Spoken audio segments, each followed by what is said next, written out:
I understand the sky is falling for a lot of Niner fans right now, but the Rams 2 off seasons ago, the team president, Kevin Demoff, sent a letter to season ticket holders that essentially said, everybody be patient, and gave an indication that a reset was coming of some sort, and I'm paraphrasing here. Rams made the playoffs twice in a row since that, including that very year. The Bills last year, Bills fans were freaking out about some of the names that were being let go from their championship years, and everyone wondering if the window was closing. We saw Josh Allen won the MVP, and the Bills had a terrific Super Bowl run in them.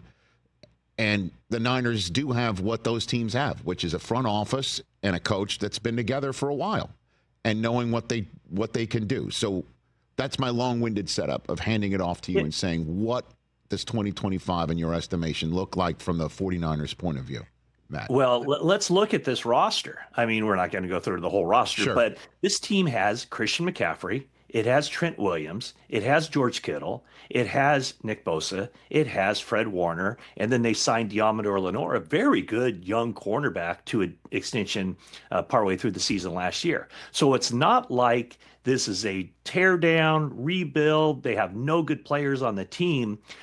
That said, they have a lot of work to do. And whether it's just being very judicious and finding the right guys in free agency, they're not going to make some guy they go out and get at this point the highest paid player at his particular position. But then they also have a lot of draft capital. And so with 11 draft picks, they have to connect in the draft. But I know inside the building, they think that they still have the pieces in place, the nucleus to compete. Outside the building, there's a lot of skepticism, and rightfully so. So now it's a matter of them following through on their plan and making those draft picks work. Now, I know they took Demarcus Robinson from the Rams, in a 2-year deal. But again, the Niner fans that I know of, like, they want Cooper Kupp. You know what I mean? Like, that's the Ram receiver they would be interested in, right? Yeah, and I forgot to mention, too, another one of those high-priced players is Brandon Ayuk, who they just signed a year ago to an extension. Now there's some uncertainty about him as far as if his availability is going to be right there at the start of the season coming out the ACL. But I don't know that the 49ers are going to add a big-name guy. I mean, they feel good about Juwan Jennings. They drafted Ricky Pearsall, anticipating, that they would need a receiver this year. Ayuk's situation is up in the air. I'm sure they'll see if Cooper Kupp is a possibility. The problem is they were burnt so much with injuries last year. I think it's why that they didn't overextend for Dre Greenlaw. It's why they didn't overextend for Joey Bosa. And so, in keeping with that line of thinking, they probably wouldn't go after Cooper Kupp just because it's one of those buyer beware situations with the past injuries and where the 49ers have been bitten in the past. All right, not to say, that you're the voice of reason that 49er fans need to hear from as their psychiatrist, but what is your message? Because what are you saying to your friends who are blowing up your phone saying, tell me something good, and the Niner fans who do the same for me? Like, what's your message, Matt? It's jarring. It's absolutely jarring for the 49er fans to see so many guys leave the building.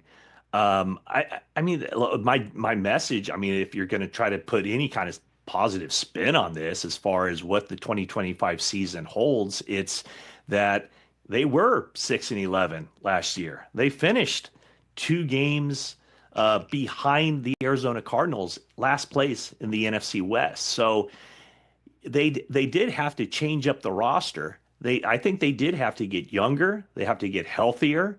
So I will see. I mean, they're not winning the offseason. That's for sure. They're not winning, the open negotiating period, but we'll see. I mean, the 49ers and John Lynch and Kyle Shanahan have done a good job in the past of putting together their plan and building that roster. So, I mean, I guess you'd have to, at this point, Rich, it's a leap of faith to think that this team can get back up there into contention in the NFC. Yeah, certainly. Really, the Rams have constituted themselves in the last couple of weeks as well, right? And the way that the Eagles looked, and the way that the Commanders have gotten stronger, right? With Adam Peters taking one of their guys in Debo. right? I mean, that's the way you got to look at it, unfortunately. Yeah, I mean, a year ago, if you'd asked me about the NFC, I would have said, man, the way the Eagles fell off the cliff at the end of the 2023 season, yeah, the 49ers and all those other teams don't have to worry about them. But man, how things change. So, all it takes, like you mentioned with the Rams, I mean, they got one of the best defensive lines I've seen, and they come at you in waves. And 2 years ago, none of those guys were even on the team, and they're all young guys. So with a draft deep in defensive linemen, that's the 49ers' biggest need. They have to cash in with 2 or 3 of those guys to step in and make an immediate impact. And then all of a sudden, Robert Saleh's job looks a lot easier, and the 49ers team looks a lot better. Catch the Rich Eisen Show live weekdays from 12 to 3 p.m. Eastern on Roku Sports Channel in the U.S.